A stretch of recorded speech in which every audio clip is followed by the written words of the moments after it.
Well, Quentin, we are so excited to have this opportunity to sit down with you. I feel like you are one of those social media accounts, and this is where it's nice that people are sort of offering you reels to see of people that you might not find otherwise, because I feel like one of your reels came up and I was like, oh my gosh, this guy's just like really intelligent. And I started following your content a little bit, and I just find that you have this really beautiful way of offering these little clips that give so much insight. There's just like so much depth in a really quick little snippet. So well done on that. I feel like you do that very well. Thank you. But I'd love to hear a little bit about how you came into doing the work that you're doing. If you would just tell us a little about you and what you do. Your origin story. Yeah, absolutely. So like people see that funny side of me, which is one side of it, but my story, it's quite dark. So I really want people to understand, my job when I was starting to do this work and then helping people on their journey, especially with Instagram and the reels, was write deep, but act light.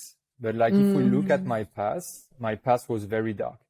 I always name it like the despair of being me, which is a big word.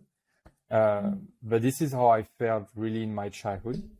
So I was born in feeling that the world was really unsafe. So my mom was having a lot of depression, and I was formed into a womb where she was in this state. So as we know, the baby is going to absorb that. We absorb the emotion of the mom, or even kind of trauma or generational trauma that are carved in the cells. So very early, when I started to be able to think and when my logic was developed, I was able to think like, okay, why so much anger around me? Why so much pain? So it was really like I was raised, like there were really good moments, and people would look at me and say, oh, you are not lacking anything. I had a grandmother that worked until she was, I think, 75 years old. So she was very famous. So I was born in New Caledonia, which is a little French island in the Pacific. And so she was a CEO of a business. So I was not lacking anything when I was growing up. So travels and all these things. But because I believe my early childhood surrounding was quite unsafe, then school was unsafe because I was bullied and there were a lot of trauma around here. So the external environment was unsafe. So my internal state was unsafe. So it became unsafe to be me. And so, like everyone, I start to build coping mechanism. So people pleasing, playing low, hiding my emotion or bursting into tantrum, all of that to get the attention that I felt was lacking, but not the attention because people were around me. But it's funny because I was talking about that to a client that say like, I was very connected, but I was surrounded by people who were disconnected from themselves. And so to connect with them, I had to disconnect from myself to connect with the disconnection from others. And that's why I believe a lot of people have to do, not realizing that's what we do, because we are in a world of people that are wounded, traumatized, and then we are in a world of compensation. And then babies arrive, they have so much wisdom, they have so much light, they are almost untouched with all this, and then we absorb everything. So that was basically me. And then we're going to probably talk about this topic today. I developed not only, and I don't like to use too much labels like CPTSD and OCD and all that, because this is the thing I'm trying to give to my clients is that when they come and they give me a list of, I've been diagnosed this, that, I'm like, at what age? And they were like, like I was diagnosed with anxiety at 6 or 7 or 8. And then you're like, wow. So from early childhood, you probably didn't have anxiety. You were just hypersensitive or a child, which is sensitive. And then you are labeled with all of that. So that's become attached to your identity. So now we go out there, we meet professionals that say, you have this and that. The issue is that it's almost become an excuse to not change because it's attached to your identity at a very young age. So for me, it was, you are different, you are weak, you are hypersensitive, you have depression like your mom. And so when your ego is formed really early, especially between 1 and 5, 1 to 7, 1 to 13, and you absorb all of that, that become your identity. And so when clients come, I'm like, okay, we're gonna disidentify you with all these labels. So that was my job as well. It was to look at everything I was self-diagnosed myself with, and then start to peel that. To realize, okay, I had that, but now I'm trying to move away. But if I keep the same language, I will stay the same. And so also developing a lot of narcissistic tendencies, which we're probably going to talk about today, and not realizing I was doing it.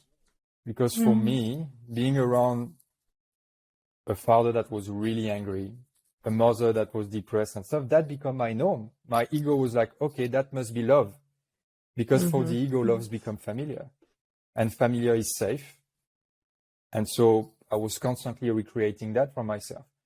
I would constantly perceive, where can I be hurt? When am I going to be attacked? When I can be depressed?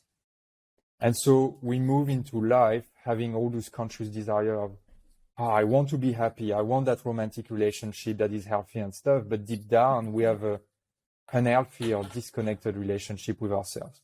And then we're going to attract a reflection of that. So that's quite heavy, but that was where I start to come from. So then, and that was depression, narcissistic tendency. It was all between 21 and 27. So it was a whole lot of my life. And then when I start to absorb and demystify that and understand everything that was underlying, I was like, okay, how can I deliver that with profound knowledge, or trying to really teach people and reach people, but at the same time being like light about it. And so that the real was the perfect thing to do that. So people would be like, okay, I feel connected, I feel understood, and I can have a little bit of love. But then when I read the caption, I can really understand myself. So that was really my goal with this. Does that answer the first question? Absolutely. Because that's the thing, when we don't have a lot of awareness, and then we would jump on Instagram or social media. And before, that's the thing, we were in one extreme where we didn't have a lot of knowledge. So if we wanted to self-develop or understand about ourselves, we would go to psychologists or psychiatrists or therapists. And we had a few books, but that's it. Now with Instagram, we go on the other way of the spectrum. We have so much content that people start to, okay, my partner was controlling and he was avoidant, so he must be a narcissist. Like attachment style, I want people to understand, because I receive so much message like, my partner is avoidant, so he must be a narcissist. He has nothing to do. I was disorganized with anxious, and I had narcissistic tendencies. So it has nothing to do with an attachment style. So I really want people to understand that. We have a lot of misconception around narcissists. Of course, there is the end of the spectrum where people say they cannot change. I don't know about this one. I had a lot of narcissistic tendencies, but I was not at the end of the spectrum. So I can only speak today through what I know and what I help people with.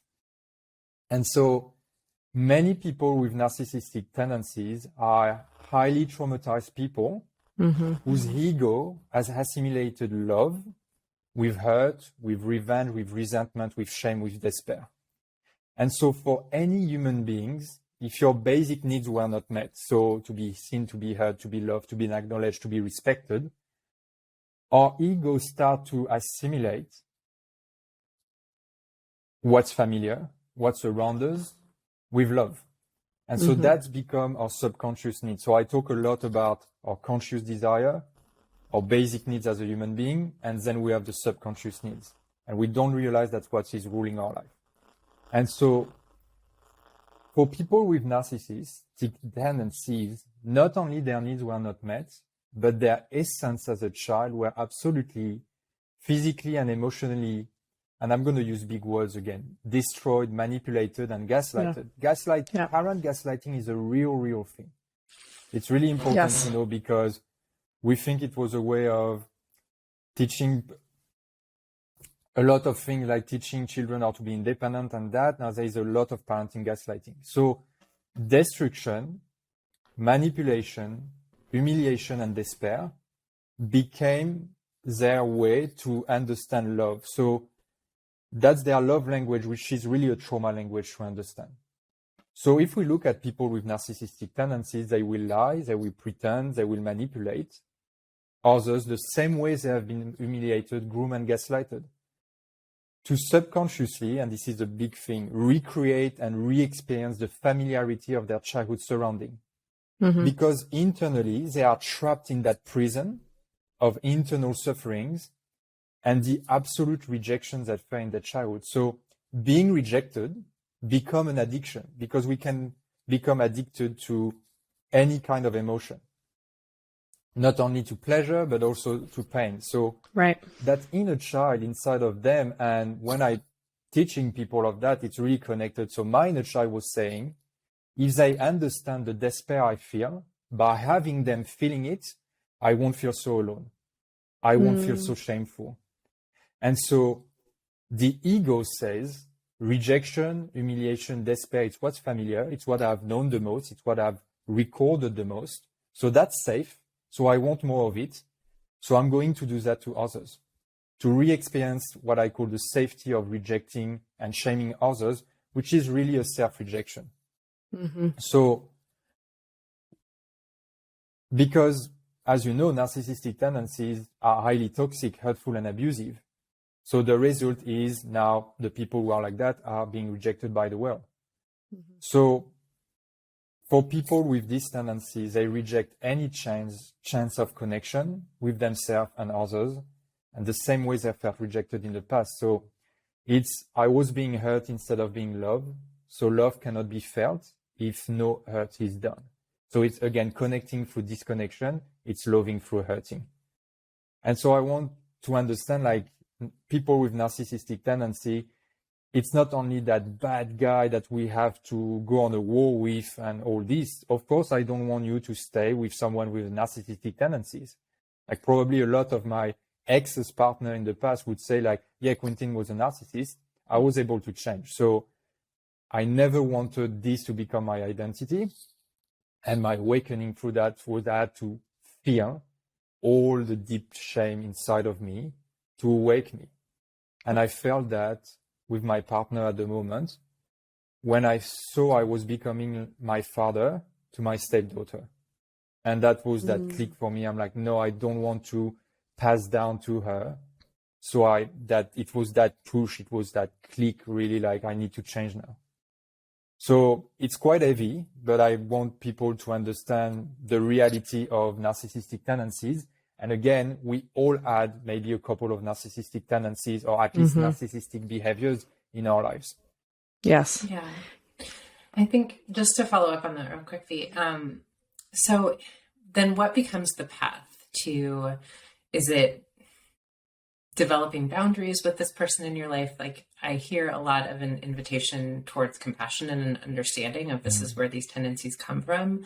But like, if we're speaking about like who you were in your younger years or your former self, how would you suggest people meet that person in their life that they're identifying this is what's happening for this person?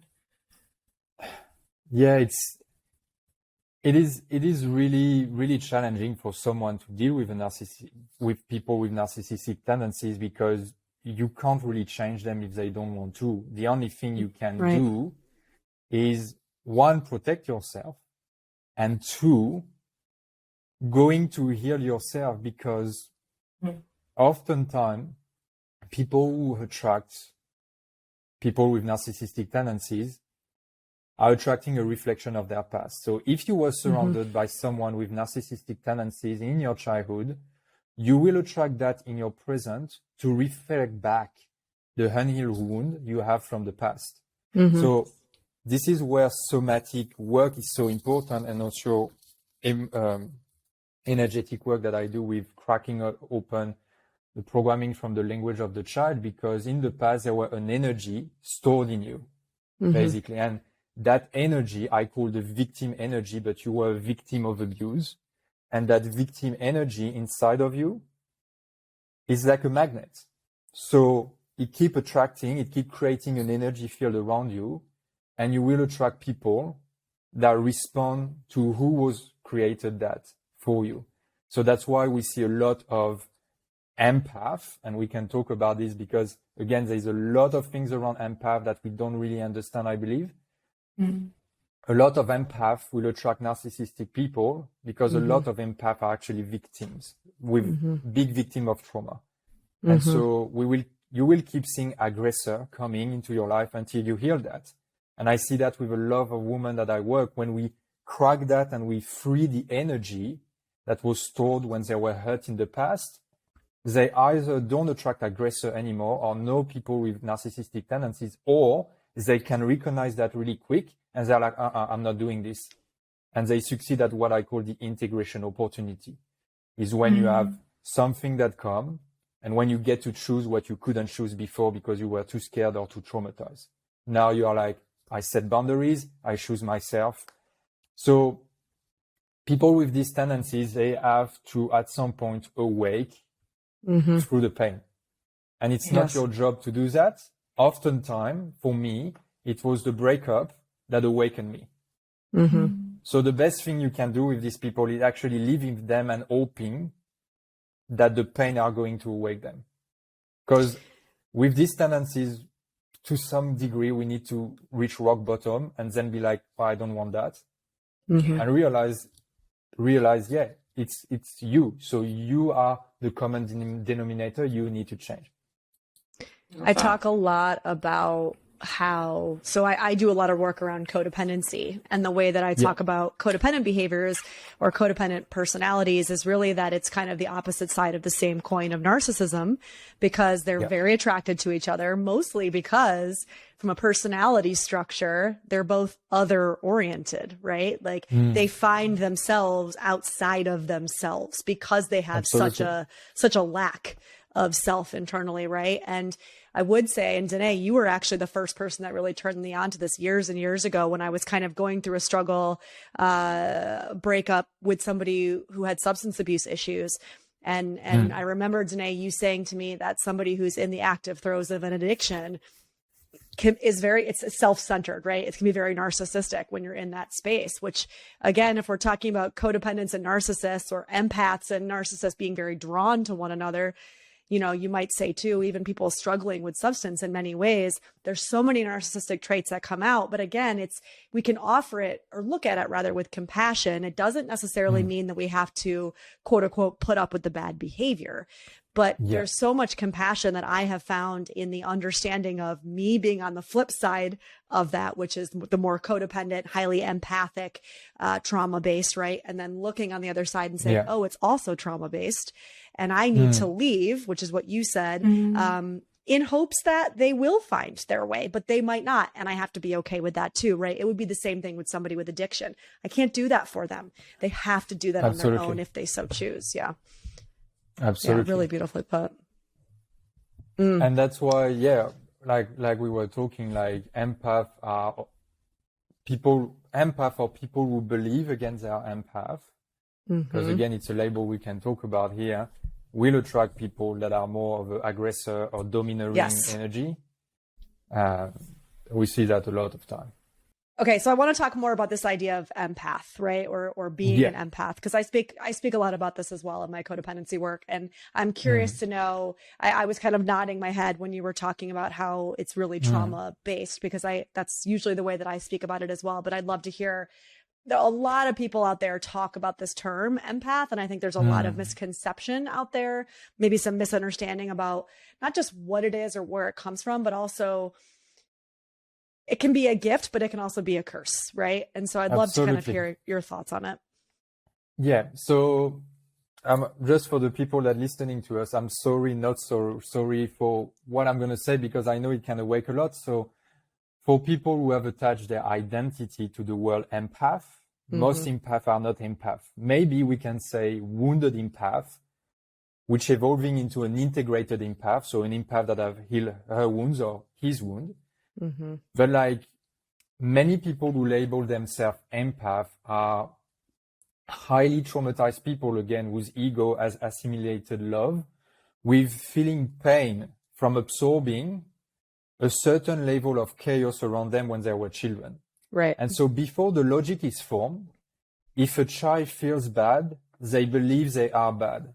If we have to remember that, if a child feels bad, they believe they are bad, especially if they have no one around them to say, no, it's not your fault, or you are not wrong or anything. So when we have that, then you get emotionally punished, like when parents say, you make dad angry, or it's your fault if mom is sad, or I'm ashamed of you because you crack a tantrum in the shop or something. Now you have a child that feels really strongly, but don't have people around to help with their emotion.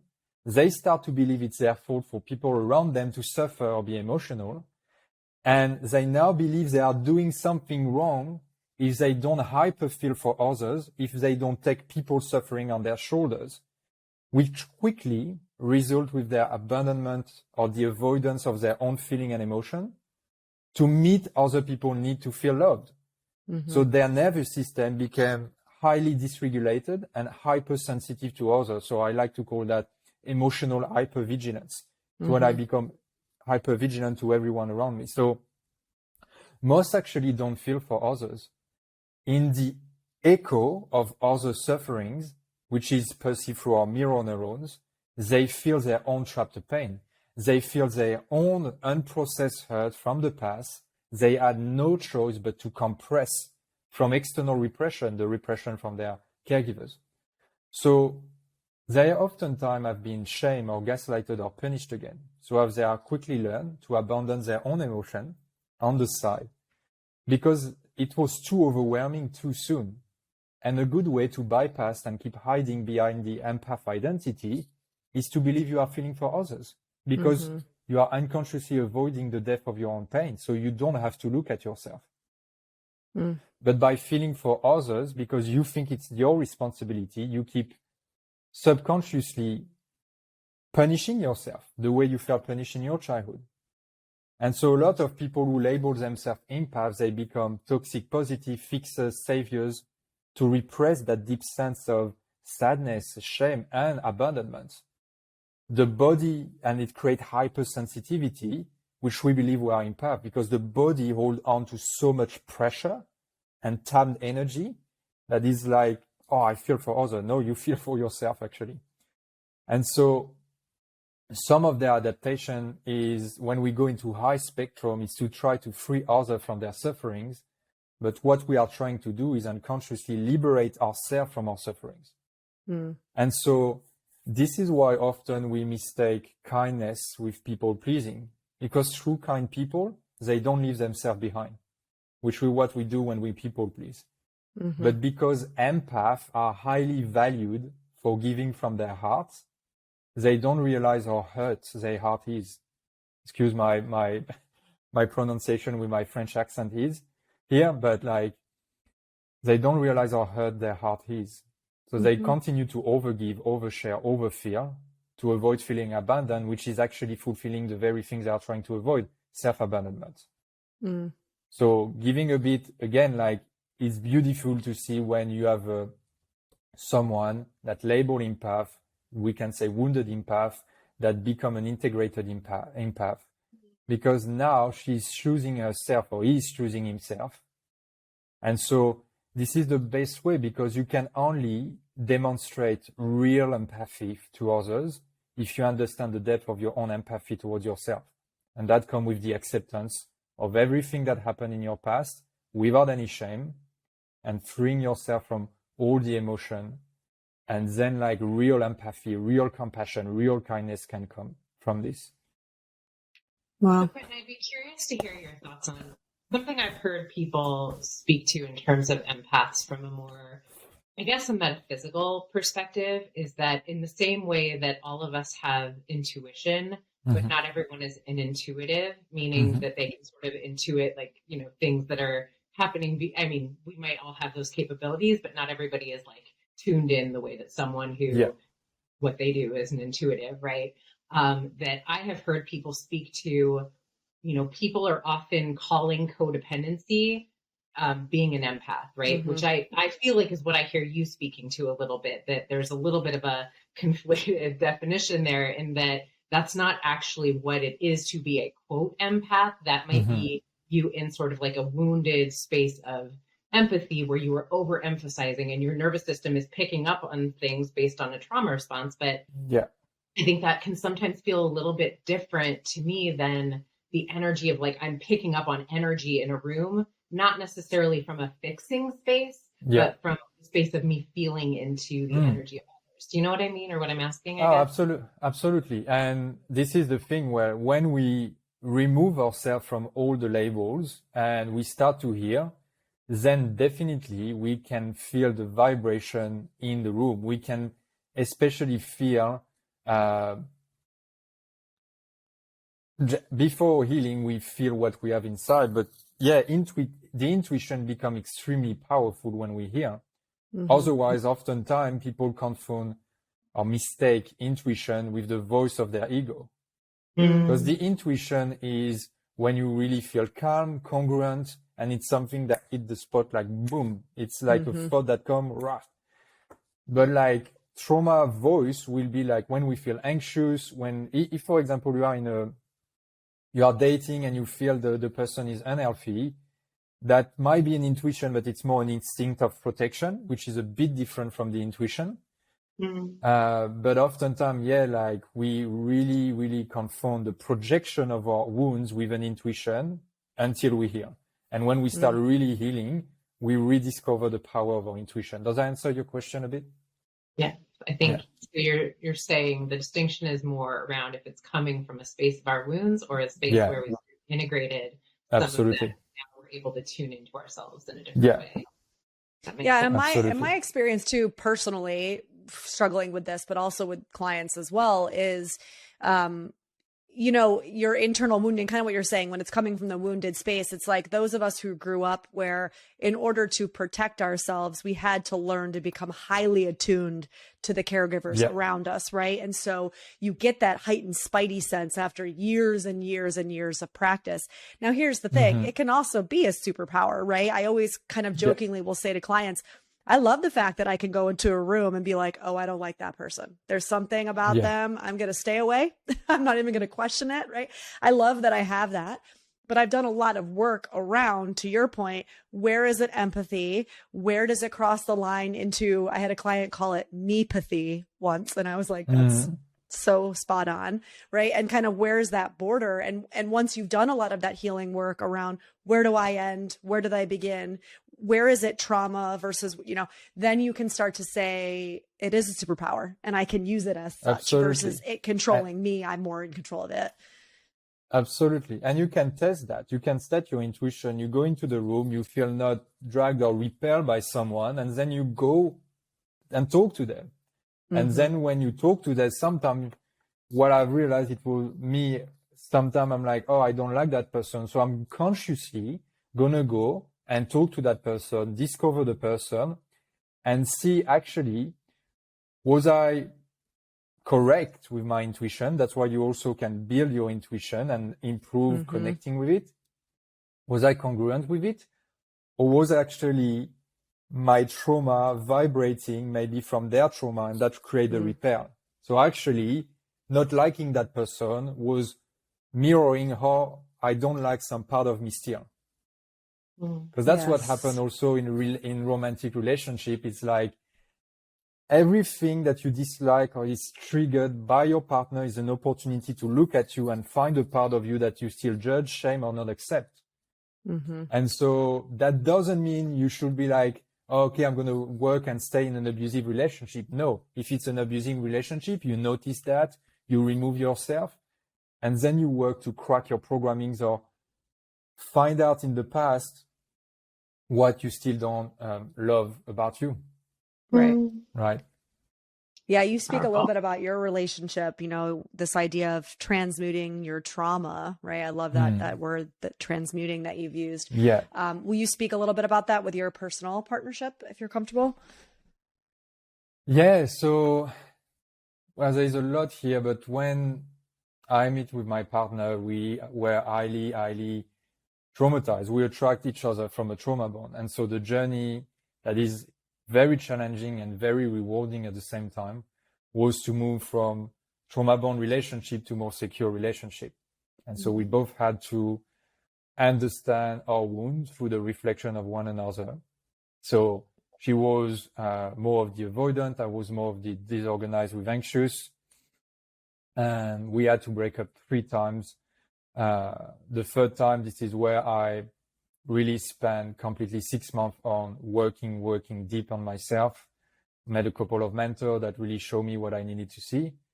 And so when we got back, we were very, very aware of our programming, how they trigger each other, how they were reflecting back also aspect of one another. And this is how we keep doing the work, is very, very much about owning everything that comes, owning it, and then working through it, taking the space. There is a lot in there that we could talk about, but basically we worked a lot on trauma, because what we realized is that when we were toxic, she attracted a reflection of her mom that were controlling, she felt abandoned with, and me, I attracted a reflection of my mom that was very highly sensitive and trying to save me, and then I was trying to save my mom, and we had that dynamic. My partner was trying to save me, which were actually reinforcing my wound, because the more she was trying to save, the more I was getting reluctant and repelled and repelling her. And with that disorganized attachment style, especially like one day anxious, one day avoidant, so it was that push-pull, couldn't work. So we had to understand a lot of that. And we also had to understand that, that we were mistaking also, acceptance with self-abandonment and resignation. It's like, oh no, I need to accept how I am. I need to accept my partner, how she is. It is what it is. The thing is, like, if you accept people that keep abandoning you, for example, you accept your own self-abandonment if you stay around.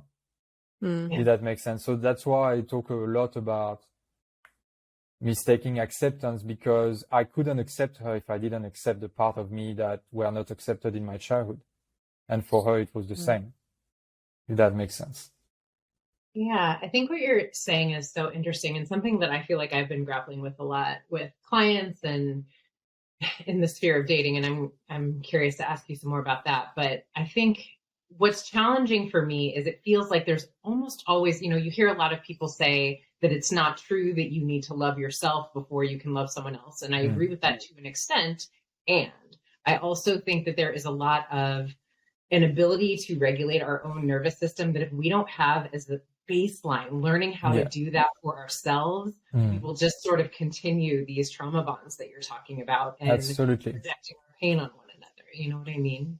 Absolutely. And this is why I say, like, this is a quote that I say a lot, is like, there's a lot of work you can do on your own. And having this base to be able to regulate when you enter in a relationship. And there is some work that you can only do in a relationship, because there is some triggers and some wounds that can only be triggered and therefore also be healed in a relationship. Because if your wounds have been created with caregivers around, they will also be healed with a safe partner. So this is why you become same for you.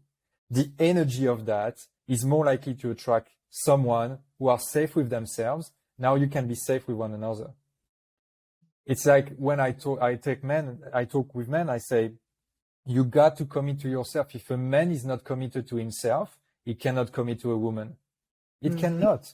He can only commit to others, to a family, to his children, to his partner, to the degree he's committed to healing himself, slaying his demon, and becoming a better human being.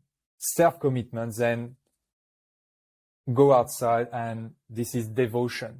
Self-commitment becomes the devotion to outside world, to your purpose, to your work, to the people you love. And so, talking about dating, that's why there is a lot of people that they really say, like, oh, I have high standards, so now if I have high standards, I'm not going to attract anyone, or I'm going to, but high standard is almost like, it's really, there's a lot of things to unpack if you want to talk about this. But for me, a lot of people that come to me and say, I have high standards, oftentimes they have unresolved password and low self-worth. So it's a compensation, low, high. Yeah. So would you like me to elaborate a bit about that? Yeah. Okay. So for people that are hearing that, there is nothing wrong with the word high standards, but from what place are you coming from? Because for me, high standards has become a misnomer for high self-worth. High self-worth is not built from, doing more and changing our personalities to fit into something. That's the illusion from the ego that the society is telling you to have all of these high standards and you become someone. No, there is a level of self-worth that definitely can be attached to how much you contribute to others in the world, to our partner, to our family. But high self-worth comes when you heal and when you peel, when you diffuse the layers of your past wounds and really unbecome what you had to become to protect yourself. That has caused you to forget that you are worthy as a birthright. So do you have a set of values, virtues, and non-negotiable that helps you strive in your life? Or are you hiding behind the idea of having high standards because you are scared to attract someone who can hurt you again, so they don't match the expectation you have set? Right. I give you an example of a client. She come to me and say, I have high standards and no one can meet them. Where are all the real men? They are all narcissists. And I say, you don't have high standards. You have high level of fears. What are they? And then, we see the list here. So because I know a lot of women that are awakened or who are healing, they are attracting people who match their energy, or they are removing themselves for people who are not matching.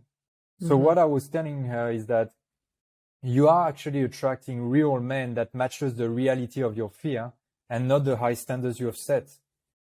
So you can choose to adopt any high standards, and it's a big trend at the moment. I see a lot of, especially recovering narcissistic coach. They say have high standards. You can adopt all high standards if you don't dissolve at the core what we talked about, what causes you to keep dating narcissistic or dangerous or low standard people who hurt you and disappoint you, which actually reflect back the people who have hurt you in the past. You will keep attracting people that never meet your standards because your standards are not running the show, your fear are. And it's the fear of being hurt. So mentally we have high standards, but internally there is a feeling of low self-worth. And so many people use high standards as an excuse for high demand and expectation to cover unmet needs. The higher the unmet needs, the higher the unhealthy expectation. It's okay to expect things, but you cannot expect others to give you what you don't give to yourself. Of course, when my partner, what I realized is that sometimes my partner could love part of me that I was still not loving. And so that's beautiful when we say that, but I couldn't see that because I know I was not loving this part of me. So my partner would love part of me I didn't love, but I didn't appreciate that because I didn't love that about me. Yeah. So to finish with this, it's really come to how you treat yourself when no one is around. It's not about high standards, because being seen, loved, respected, accepted is not high standards. It's basic needs that we all deserve. But again, people ask others to respect them, but oftentimes from a place of self-disrespect. It's like, I'm stupid, but make me feel smart. I'm not lovable, but you must love me. So then they want to be accepted from a place of self-rejection. I hate myself, but you have to accept me. And that was me most of my life. I was deeply desperate. I don't like me, but please love me. So I can feel a sense of relief. So when I see people that say I have high standards, but they keep attracting people who demonstrate low respect, low commitment, low availability, something is not working here. There is internal vibration that needs to be shifted. So you stop attracting what you don't want and you start attracting what you want. Oof. I know. I'm I like, just, There is a lot here. I mean, just so potent, Quentin. I right. feel like you put words to something I've been feeling so strongly in the Mm. ether that I don't feel like I've heard someone articulate in the way that you just so beautifully did. I feel like we have become obsessed with my needs aren't getting met, and this is Yeah. what I need in a relationship from some external source. And I love that you said, you know, the higher the unmet needs, to me, what I'm feeling intuitively Mm. is a lot of like, that speaks to how little you feel about yourself a lot of times, and how Absolutely. much you have the ability to do those things for yourself when there are constantly needs that you have to be met by some external source. I think that's just, oof, you're so, thank you for that. Absolutely. I have one of my mentor that said beautifully. He says, people are playing the game of external compensation, while the real game is the one of internal evolution. And we can see, especially with, even in the self-development or the healing world, it's like people will say, you deserve someone that meets your needs. Absolutely. Are you meeting your needs? And then we find out where you are not. Why you're Right. not meeting your needs? Because you have trapped emotions that prevent you from seeing the beauty of who you are from the beginning. So it's like, I think there is an expression that say, to rediscover who you are before the world told you who you should be. Mm. And so that's the limiting belief. That's the programming. And that's why I teach those programming from the language of the child, because we all have this programming, you know, I'm not enough, perfectionism, like catastrophizing, I'm not important, I am afraid of failure and stuff. But that's already programming our pattern from the language of the adult. We need to understand at the level of the child that has created or perceived what he believes is true about him Yes. from trauma or from perceptions. Mm. Yeah. Just- I'm laughing kind of internally because I'm thinking about how when I met my current partner, before I met him, I remember saying, that's it. I'm not dating anybody who hasn't done X, Y, and Z. I remember going to my mom being like, I swear to God, I'm only dating therapists from now on. And her being like, I think you might be making your pool a little too small. But I did. And that's who I met. But the funny thing is, I was like, haha, see, but really it feels like the universe was like, haha, see, he's still going to trigger the shit out of you because you still have a lot of work to do. Oh, sure. We'll give you a therapist. But trust me when I tell you, it's still going to be a lot of fucking work. And I swear, hearing you say it just made me like laugh because it was like the universe just totally called me out in my bullshit and was like, okay, cool. Here's the therapist. Yeah, we absolutely. And we can also go into that almost like a bit of cockiness from the ego. Like, I'm all healed. I've done all the work. So now the romantic relationship, I'm going to nail it. Yeah, it's going to be perfect. Sure. It's like me when I did a bit of work and I was like, I look above, and whatever you believed in, you life, the universe, God, for me it's the universe. And I look and I'm like, I'm good now, bring it. Then at that moment, COVID happened. I was blocked 6 months in my home. An ex-partner broke up with me, and all the emotion, all the abandonment, all of that brought it. So it listened. It said, oh, you're ready? Okay. I'm going to give you that. And then I was like, okay. After 6 months, I was like absolutely depleted, like of all energy. I thought I was going crazy. And by the way, I want people to understand, a lot of people, this is what we have done. I believe, I don't like to use wrong, but a big mistake. A lot of people think they are going crazy when they are going through an awakening. And then we're going to label that. So then we go to our doctor or whatever. They say, you have anxiety, you have depression. Here's a pill. And then they here's a pill to actually repress, because depression is the body trying to release the pressure. Depression. So depress. It's the body trying to release all the accumulated pain and pressure that you have to numb. Now the body cannot hold on, so it depress, it exhale. And what we're going to do, we're going to see someone that's going to give a pill to repress again. Yep. So, like, there's a lot to talk about here, but I think Yeah. it's already pretty We'll heavy do a what we are part. talking We'll do a part about. 2 on that one because Tanae and I could We'll go do a on part about that one, one yeah. for a while. Absolutely. Speaking, but I think you're so right. We have sort of, you know, societally decided that we shouldn't feel discomfort, and we really stunted a lot of our initiatory processes or our ability to differentiate or, you know, do what are very normal human evolutionary things to do, because we shouldn't feel the discomfort of how we're growing and changing. Absolutely.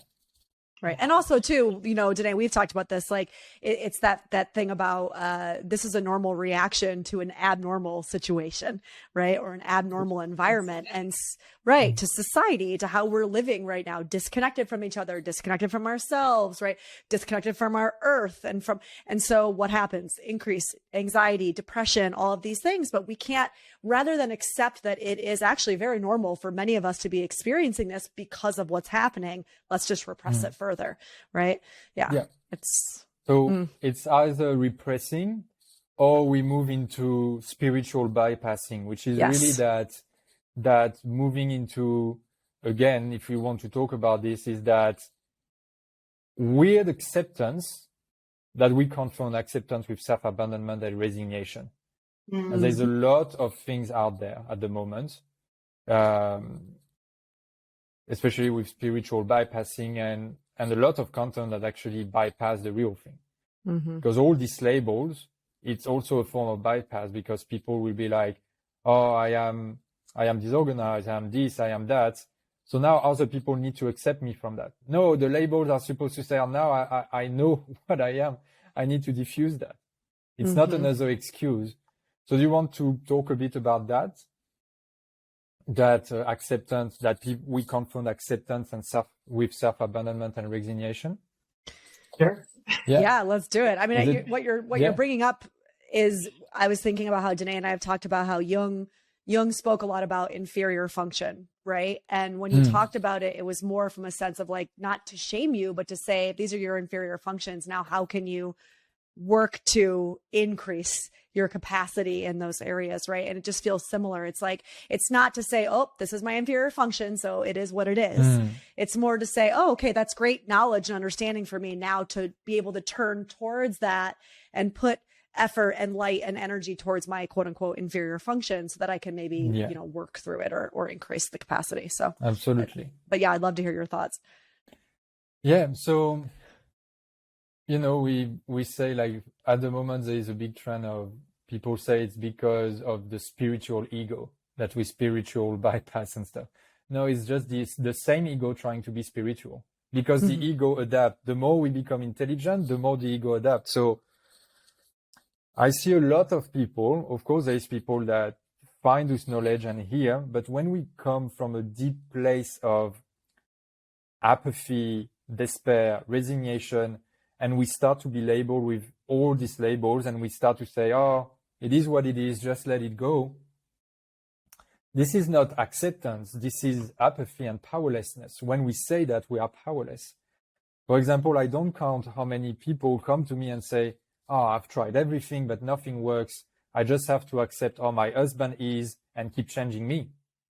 So that's not acceptance, that's resignation. I actually don't want you to accept yourself when you feel like your life is not fulfilling and you say, I am what I am, and you won't change, because that sets you up for immense regrets.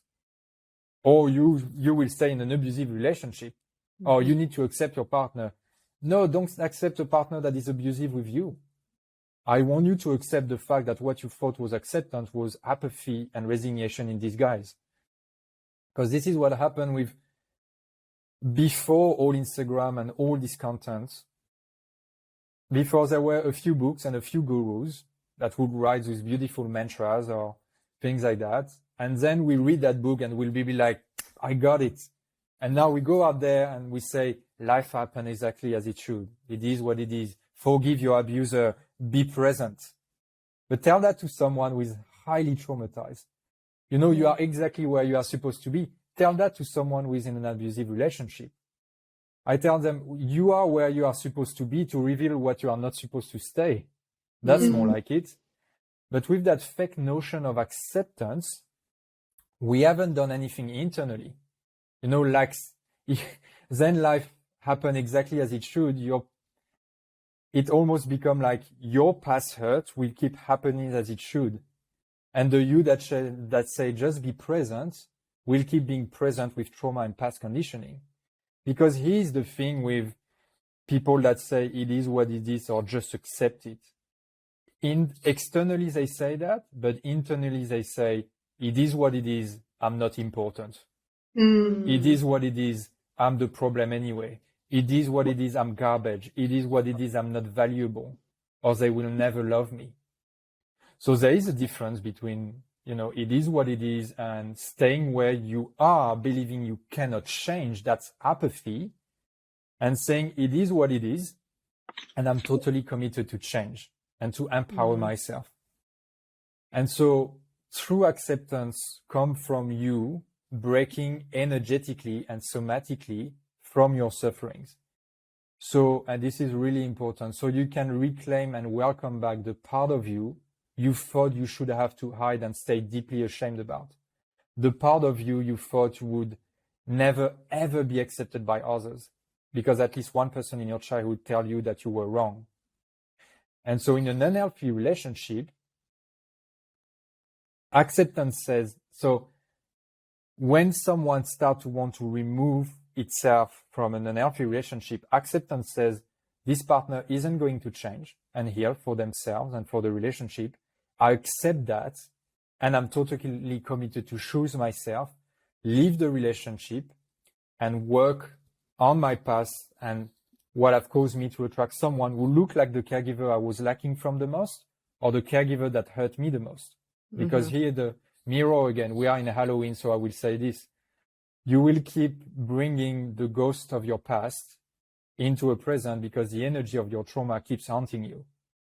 So without the metaphor, it's like you keep bringing the people you have unfinished business with in different bodies. Because if you don't change internally, nothing changes externally. And then what you are really accepting is the sense of unworthiness and inadequacy that was created in early childhood. That is actually the real thing causing you to not accept who you are, which keep bringing in people you don't feel accepted by. So again, it's a reflection again, right? So in a relationship, of course, there is abuse, but it's not your partner that hurts you primarily. It's really the you who stay not only in an unhealthy relationship, but with the hurtful relationship you have with yourself, and you keep hurting you. And so this is why I help people with, when people come to me, I need to save my relationship with my husband, with my wife, with whoever. It's like, where are we going to heal the connection you have with yourself? Because it's all starts with that. You are the common denominator in anyone you attract. So if there is issue outside, let's dissolve the issue inside. Right. And so then the magic can happen, right? So I think powerful. what you just spoke to is what I love so much about your content. And, what I feel like the point of what I often hear you saying is that the opposite of apathy is change, but it's not changing the external force. That is, I feel like so often what I hear in relationship content is, here's how you get your partner to change, and here's how you change the dynamic by focusing on this other person. And to me, that really still feels like codependency. And, if you have their buy-in, great. But a lot of times what I experience with couples is you don't. And so the change becomes, how do I change then if they're never willing to change? And from what I hear you say, that means you move or you do something different than what you've been doing. Absolutely. They heal themselves, you heal you, and then you can co-create a relationship that is really healthy. And then we can support and love each other in that more secure dynamic. Right. Or not, if that person doesn't, accept the challenge. Yeah. Absolutely. That's why the shows has to be made. Right. Who do you deserve? Because who do you think you deserve is also a reflection of what you think you deserve. And oftentimes this is where there is the opposite. So people with a lot of unmet needs will create high expectation. So this is people that say like, oh, what do you want in a relationship? Yeah. I want a person that say this, that do this, and that. Okay. How many of these things are you doing with yourself? How many of these things are you already demonstrating in your life with others and stuff like that? Oh, okay. So let's start to meet the unmet needs that cause you to have unhealthy expectation, because it's not unhealthy. The very thing that happens is that when you meet your needs, you realize that a lot of things that you wanted from others, now you don't want anymore because you give that to yourself. Watch someone entering your life and give you what you wanted them to give you. But now you're almost like, oh, I don't need them to give me that, because you give that to yourself. And that's the energy. Yes. You give that to yourself. You empower yourself. That's with my partner. It was like that. When we brought each other back for the third time, and she started doing things that she was like, oh, I thought about it, and I know that you like to be respected like this and like that, but she still had the old Quentin in her mind. And I want you to understand when, and it's the hardest thing to do, when we move from a toxic to a more secure relationship, the hardest thing to dissolve is your memory of who your partner was before they do the work. Because it's so easy to say like, oh, I'm afraid because you were like this in the past. No, like, can you see me for who I am today and not who I was? But that's the fear, right? And I can understand, like, you have been toxic, so now you are scared that I'm like this. So, but it's beautiful when my partner came and say, like, wanted to meet these needs. And I was like, well, you don't need to do that anymore, because I'm doing that for myself. So now there is less pressure, more space for her to not be on guard of meeting Quentin's need, but just be her. And that's enough. Yeah. That's way more than enough. Heals my little heals my little avoidant soul to hear you say that. As the avoidant in my dynamic. Well, Quentin, we could talk to you forever. We might have to have you on for a part 2, because I feel like there's 20 other topics I want to go down. But we want to respect your time, and we have a little bit of a lightning round that we ask all of our guests. Yeah. Yeah. Okay, so Quentin, the first question is, who have been your greatest teachers, mentors, or people that have inspired you in your journey up to this point? Yeah, absolutely. So in books, I would say Carl Jung was really inspiring for me. Joe Campbell, and an actual mentor that is really, really powerful, that can be really, that people can label a bit extreme sometimes. It's a guy called Jaguar Heart that has been really a mentor for me. You can find it on Instagram. And he had really helped me to understand at the deeper core of my suffering. So that's pretty much, the people that have really, really inspired me. Of course, there is also a person that is called David Laroche, which is a life coach in France. So yeah, pretty much that's pretty much it. Awesome. And then what about this idea or concept of flow? So what is it that you find yourself doing when you kind of look around and you blink your eyes? It's been 6 hours, right? You didn't even realize, like, what is that thing that you're doing when you're in flow? Especially when I write about, when I tune into what we are doing right now, when I write about things in a different perspective, instead of writing or making another video and saying the same thing that we hear with so much thing. It's like my flow come when I look, and that become my strength, right? Because when I was a child, I was labeled different.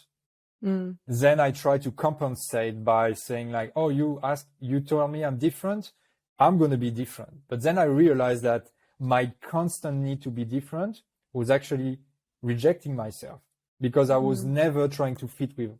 So now I make my reaction, my power to serve the world. But yeah, my state of flow really come when we talk about all this topic, and which can be as you know, in this industry, we have to have a lot of psychological hygiene, or because we can get overwhelmed with healing, helping people heal with all kind of trauma. But really, yeah, my flow come when I do my work, and also which is completely different, when I'm surrounded by animals. Because the animals, when I was surrounded by my parents that were constantly arguing. My cat was the being when I felt the most loved. So she would sit with me. I was like 2 or 3 years old. In the background, there would be the argument, but my cat would be there, and just like a protection. And then it became, she died. Then I had another cat.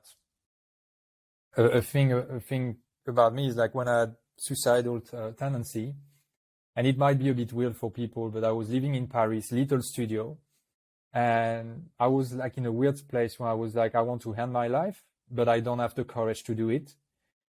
And it was a really, really deep space. But I was living with a cat. And when I was in my darkest hour, I didn't hurt myself because I was like, if I do that, my cat won't survive, because I was not giving to others a lot of news. So people were used to me not talking to them for 1, 2, 3 weeks, for example. My family was on the other side of the planet. I was in Paris, New Caledonia.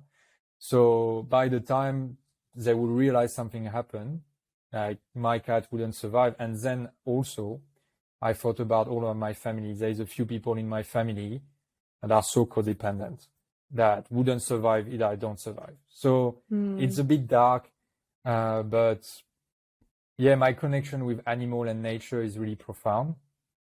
And I get that state of flow, which helped me to write as well. That's so powerful.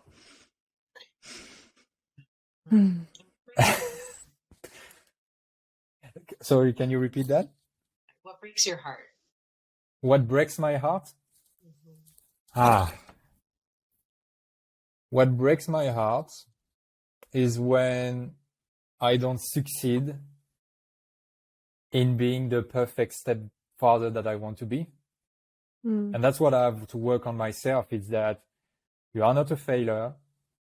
You are learning on the way, and you are doing amazing compared to what you received from your father. And so oftentimes, what breaks my heart is when, and also there's another aspect of that, because we are all coming in this life, I believe, to experience a sense of separation through anything that happened in your life, trauma, abuse, you name it, and to hear from that so you can come back in a sense of belonging with you and with others. But there's still a part of me that when I see, because my stepdaughter was in an abusive environment, a father that was alcoholic and stuff like that, and then her mom rescued them and took them away. But then the daughter that didn't know started to blame her mom for breaking up the family when the mom was trying to save her. And so when I see the trauma developed and the programming developed, and that's the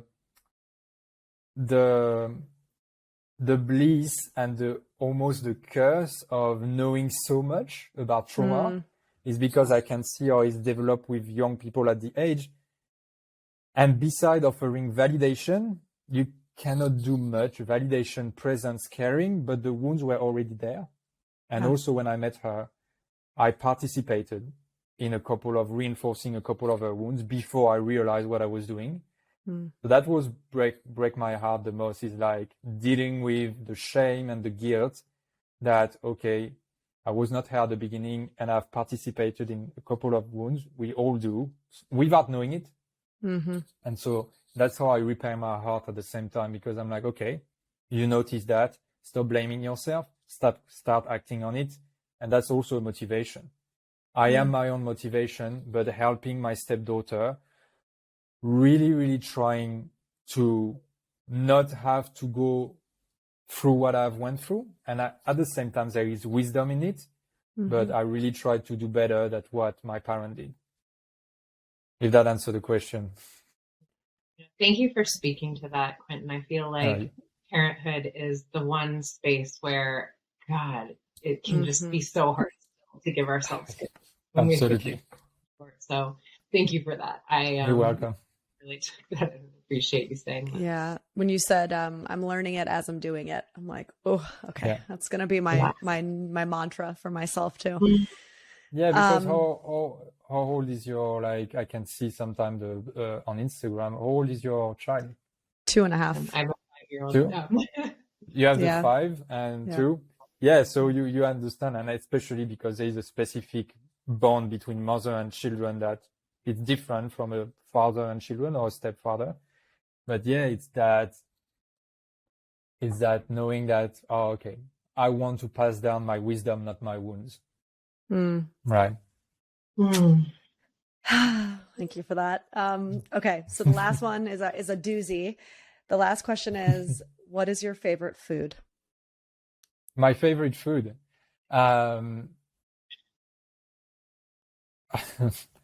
My food for thoughts, I would say. My favorite food is really the gratitude and the love that I'm embodying more and more, because a couple of years, I would say, ago, so I would say even 2 years ago, I absolutely didn't know what gratitude was. I absolutely didn't know what love was. And I'm talking about 2 years ago. So when I went back with my partner, I took the risk to tell her, I've never known how to love you because I didn't know how to love myself. So I'm discovering how to love for the first time. And sometimes I say that to my clients. I say, you have never been in a relationship with one another. You have been in a relationship with the wound of the past and the programmings. Now, when you hear that, you get to be in a relationship with you and others. So my favorite food is, and it's still something that is hard for me, challenging for me, it's to really feel joy, feel love, feel acceptance, feel gratitude. And otherwise, I would say, yeah, rice with tofu. It's my favorite food. And I'm vegan at the moment. I don't know if I will change at some point. I've been vegan for the planet and for the animals mainly. Maybe I would change on the way. I don't know, but right now it's working for me. Well, you're sandwiched between a vegan and a vegetarian, so you're in good company. Yeah. Well, Quentin, I feel like I have such a complicated relationship with social media, and then there are people like you that remind me why there is so much beauty in these platforms, because I just feel like you are offering such immense value to everyone that comes across your account. Thank you for the way that you're showing up in the world. Thank you so much. And I appreciate you offering some value to us and our listeners. Really, thank you so much. Thank you so much for inviting me. I really appreciate you guys. Yeah, and we'll definitely have you back for a part 2. So watch your emails. I'll be harassing you soon. I will. All right, Quentin. I will. Thank you so much. Take care. Bye-bye.